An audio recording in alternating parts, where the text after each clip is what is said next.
Today we honor Saint Mark the Evangelist.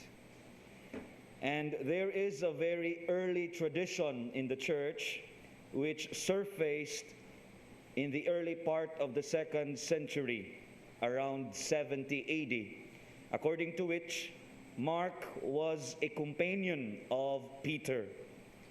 Mark never knew Jesus personally. He was not an eyewitness. However, he knew those who met Jesus, and in particular, he knew Peter. That is why the first reading for the feast of Saint Mark is always from the first letter of Peter. And at the end of that particular reading, Peter makes reference to my son Mark.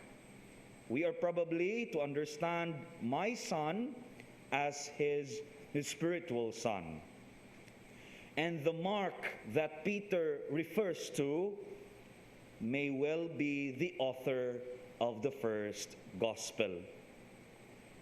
Saint Mark has a great distinction and contribution in building up our Catholic faith because he was the first person to write an account of the public ministry, death, and resurrection of Jesus. The story of the life of Jesus then had been passed primarily by word of mouth. Mark, in a way, produced a new kind of literature which became known as a gospel narrative.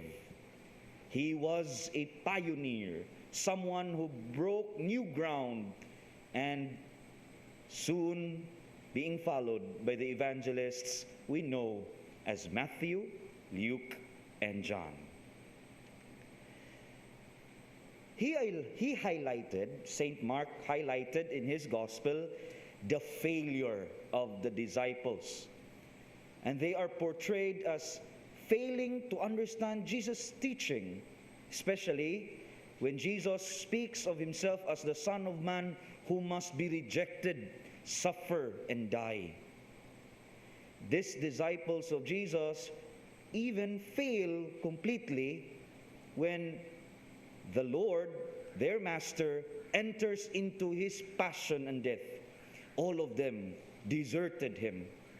And yet, in Mark's gospel, the risen Jesus remains faithful to his disciples. At the empty tomb on the first Easter morning, the women are told by Jesus to tell the disciples to go to Galilee where Jesus will meet him, not to reprimand them, but to renew their discipleship. And in today's gospel reading, we are told by Saint Mark that the disciples were preaching everywhere in response to the risen Lord's call, and that the Lord was working with them. Mark's gospel, brothers and sisters, assures us that even when we are unfaithful to the Lord, he remains faithful to us. Even when we fail, he continues to call us to become all he wants us to be.